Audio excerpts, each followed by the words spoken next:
what's up, Brett? What are you doing?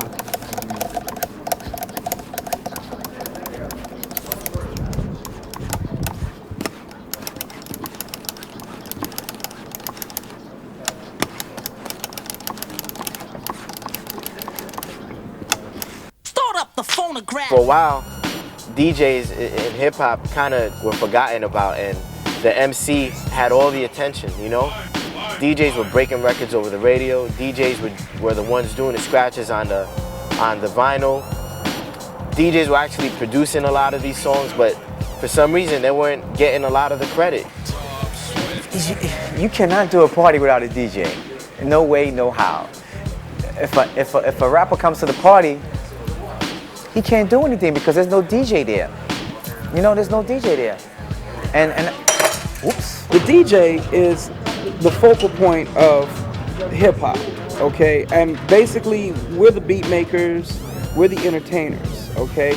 And the thing of it is, when you don't have the DJ, you lose your backbone. You know, it's just. I mean, hip hop is not going to stand complete. You have your b-boys, and you have your MCs, and you have your street entrepreneurs. You have everybody that talk hip hop, walk hip hop. But if you don't have the backbone of it, or you don't know the 5 elements of hip hop, then you're not going anywhere. People don't really understand the whole art of being a disc jockey. I mean, I don't even like to use the term disc jockey, man. I like to call myself an entertainer because I have to move a room for like 2 to 3 hours. You know what I'm saying? Playing all the songs they love and keeping the intensity up. I've never thought about it as being a musician. I thought about it as being like a DJ. You come to my party, you hear my music, whatever problems that you have, whether it be your wife, your mother, your father, school, your girlfriend, whatever. I want you to come to my party and forget about whatever problems that you have at that particular time. Let me play some music for you and let me ease your mind about all the problems that you have.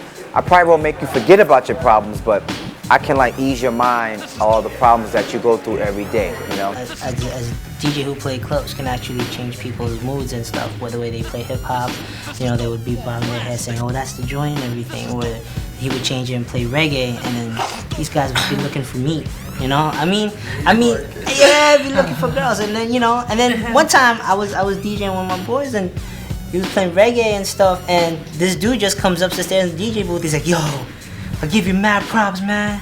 I met this girl, and yo, you playing reggae, yo, you the man.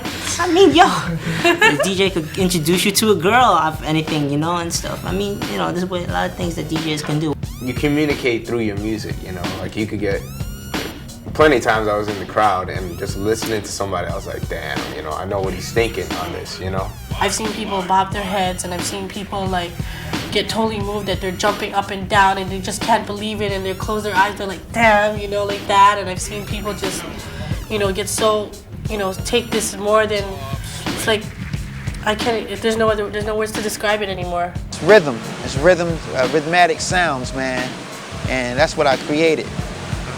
And I mean, when you apply that to a party and you have everybody dancing to it, it's incredible.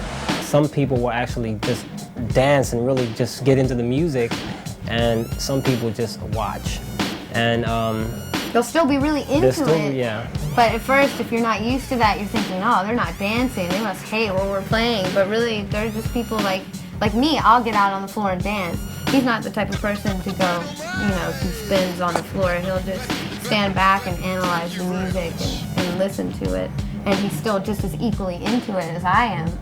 Yeah, it's a good sign. I think I think that it's really interesting, and it's really better a lot of times when people are actually just watching and listening, because you know they're really hearing what you're doing, and they're really like paying attention to everything that's going into everything that you're doing.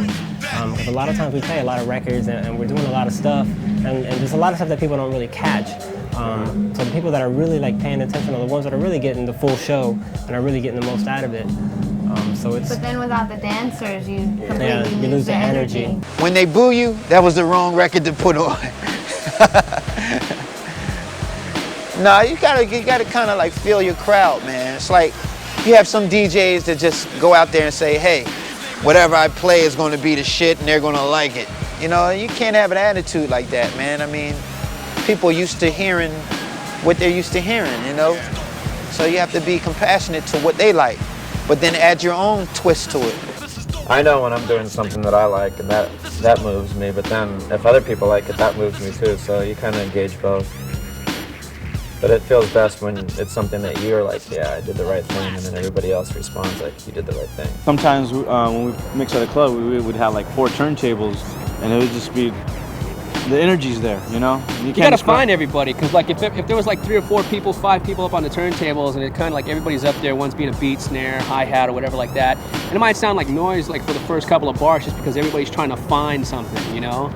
But then you get to a point where everybody's now like, you know, like everybody's like in that zone. There's times when I get into my DJing and I forget that I'm at a party, or I forget I'm on the radio, or I'm at a concert, because the music just takes you sometimes, and the rhythms it takes you. And sometimes, you know, if you're a DJ, you can relate to this. If you're a DJ, sometimes when you feel what you're doing, nothing else can mess you up. Nothing can get in your way. If you're really feeling what you're doing, you're like, man, I'm rocking. You know, like if you're practicing by yourself or something like that, and you've hit upon something that you might not have been doing before or something like that, so you'll just kind of get in the zone. You'll keep trying to repeat the pattern over and over and over again to get something. You get in a rhythm, and you feel if they answer the phone, or you know, if your mom calls you or something, it's like, not right now. You know, I'm in this zone thing. You know, I don't think you'd call it a zone, but yeah, it's. I do. Would you call it a zone? Yeah, I call it a zone.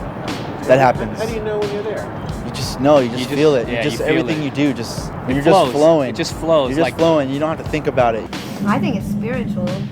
The connection, it's just like you don't have to talk. We don't talk to each other. We rarely say, you know, like on stage. I mean, I can look, you know, make eye contact and know what he's thinking, and I can't really put it into words, but Telepathy. Yeah. When I come up with routines, I think that I seriously believe that it's not just me. Like, it's definitely a higher being making me move my hands a certain way, and cause sometimes, you know, I'll be cutting. I don't know. I'm one to give credit to God a lot, because I feel that I really don't feel that. I think it's just pompous for me to believe that it's just me doing this. I feel that way on stage when, you know, people are watching, and you just, yeah, you're right. You are in a zone. You're like in your own world. I mean, nothing exists around you but what you're doing, and it's just, I guess, another way of leaving our body and tapping into something extra, you know.